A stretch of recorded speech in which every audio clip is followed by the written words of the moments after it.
Students, आज हम अपना नेक्स्ट टॉपिक स्टार्ट करेंगे। ठीक है, टेम्परेचर से रिलेटेड तो कोई प्रॉब्लम नहीं आ रही है ना आप लोगों को, क्योंकि अभी तक हम लोगों ने सारी चीज़ें टेम्परेचर से रिलेटेड कर ली है। ठीक है, और आई होप कि आप लोगों को सारी चीज़ें समझ में भी आ रही होंगी। अब हम नेक्स्ट बात करते हैं हमारे वायु दाब की।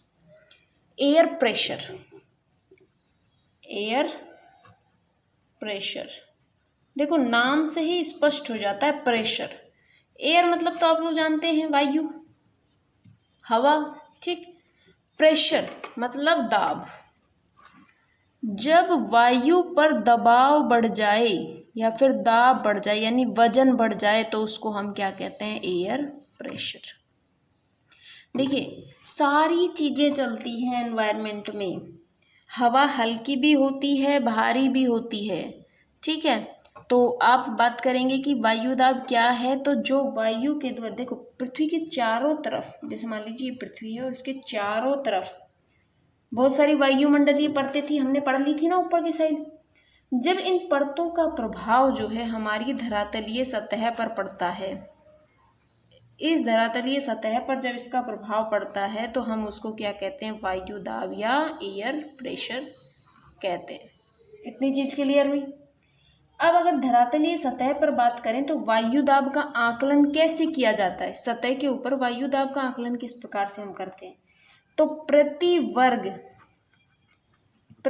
वर्ग इंच सतही भाग पर, प्रति वर्ग इंच सतही भाग पर जो स्थित संपूर्ण वायुमंडल के दबाव पर जो दबाव पड़ता है, पड़ने वाले लंबवत दबाव को हम हमारा क्या कहते हैं? वायु दाब कहते हैं।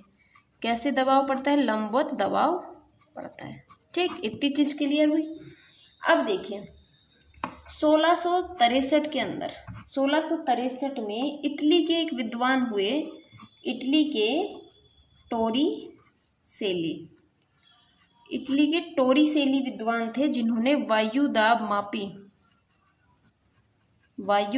मापी नामक एक यंत्र का निर्माण किया। कौन थे ये? 1643 में इटली के एक विद्वान थे टोरिसेली, जिन्होंने वायु दाब मापी यंत्र का निर्माण किया। और वायु दाब मापने के लिए इन्होंने एक जो यूनिट बताई कि किस यूनिट में इसको मापा जाए, तो वो हमारी मिलीबार कहलाई। कि मिलीबार नामक इकाई होती है जिससे हम वायु दाब का मापन कर सकते हैं।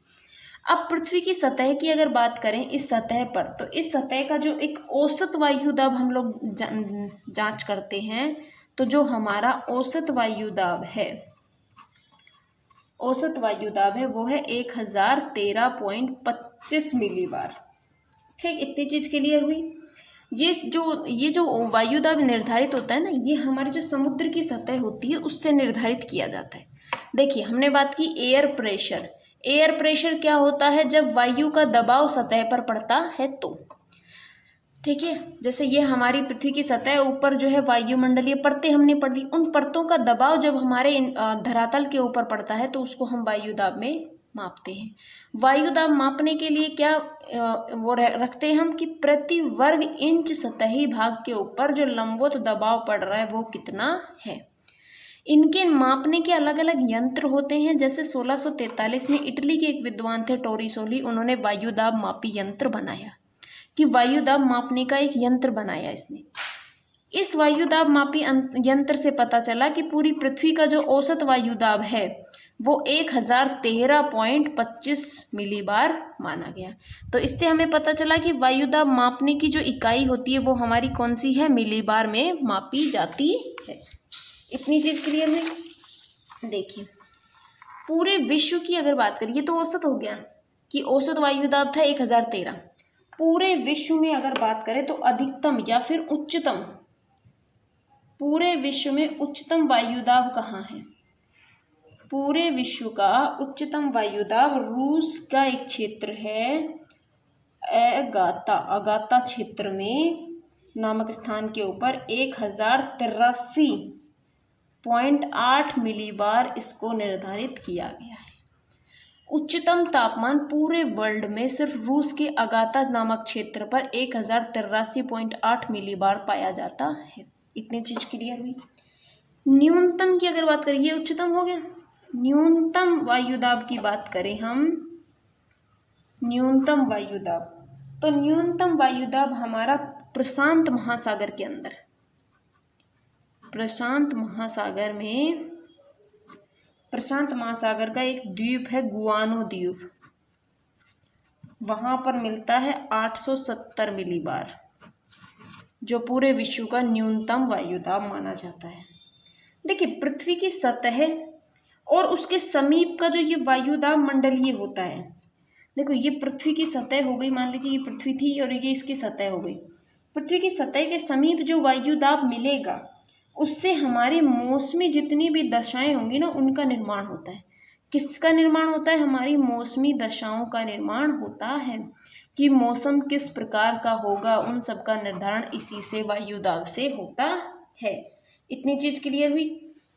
अब देखिए, अब पूरे वर्ल्ड को यानी कि जो पूरी पृथ्वी है उसको बहुत सारे वायुदाब के ऊपर, वायुदाब पेटियों में इसको बांटा गया है।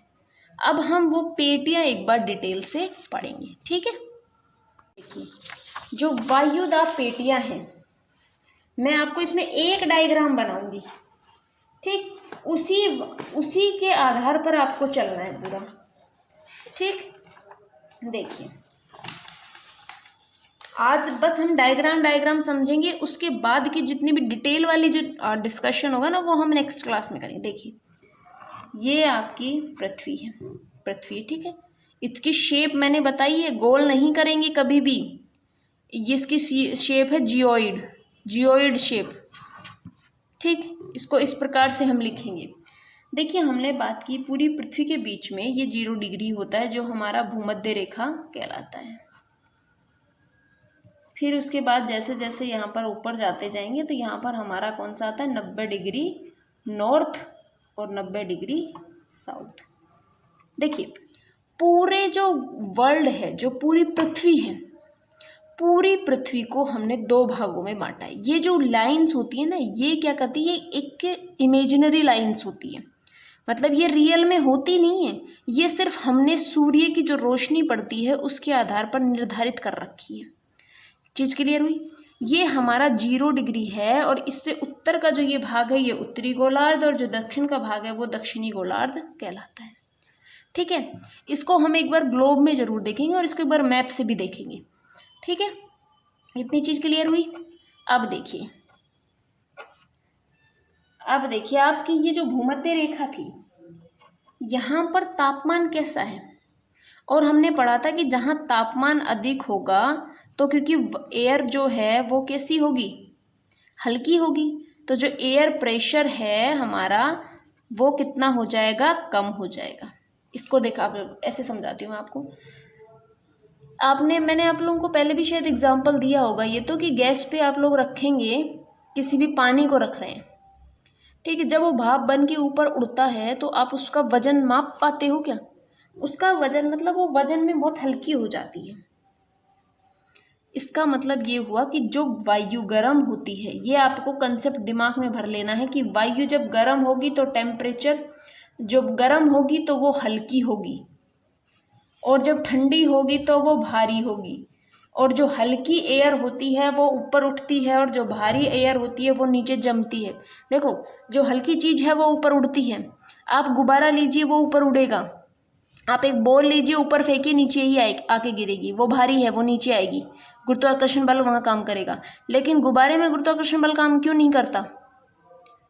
गुब्बारा छोड़िए, आप कोई वैसी चीज़ ले लीजिए, मान लीजिए कोई पत्ता ही है, पत्ता हो गया, इस तरीके की जो चीज़ें होती है वो हल्की होती हैं, या फिर कोई पन्नी वन्नी होती है ये ऊपर उड़ती जाती हैं, एक टाइम बाद नीचे आती हैं, लेकिन जो हमारा जो कंसेप्ट है वो समझिए आप, कि वो जब ऊपर से जब नीचे आएगी तो तभी आएगी तब उसका वेट बढ़ जाएगा, ठीक है। देखिए अब इतनी चीज़ क्लियर हुई। वायु गर्म है, हल्की है, ऊपर उठेगी, वायु ठंडी है, भारी है, जो नीचे बैठेगी। अब क्योंकि हमने बात की थी कि जो ये भूमध्य रेखा है इसके ऊपर तापमान कम है, तापमान कम है तो ऑटोमेटिक यहाँ पर जो हमारा प्रेशर है वो हाई प्रेशर हो जाएगा। तापमान यहाँ पर अधिक है, देखिए तापमान अधिक है तो प्रेशर क्या होगा, यहाँ पर लो प्रेशर मिलेगा हमारा, ठीक, लो प्रेशर होगा। जब तापमान अधिक होगा तो प्रेशर लो होगा कि नहीं होगा। और हवाएं हमेशा कहाँ से चलती हैं, हवाएं हमेशा कहाँ से चलेंगी, उच्च वायुदाब से निम्न वायुदाब की तरफ। तो हमारा जो ये वाला क्षेत्र है, तो क्योंकि यहाँ जो ये वाला क्षेत्र होगा हमारा 0 से 5 डिग्री और ये 5 डिग्री वाला नॉर्थ और ये साउथ, तो यहाँ पर हवाएं हमेशा ऐसे चलेंगी। इसमें आप बुक में एक बार डायग्राम को देखना, आपको बहुत अच्छे से ये चीज़ समझ में आएंगी। तो यहाँ पर क्योंकि टेम्परेचर बहुत ज़्यादा होता है तो प्रेशर लो होता है, और हवाएं हमेशा हाई प्रेशर से चलती है क्योंकि प्रेशर हाई इधर होगा।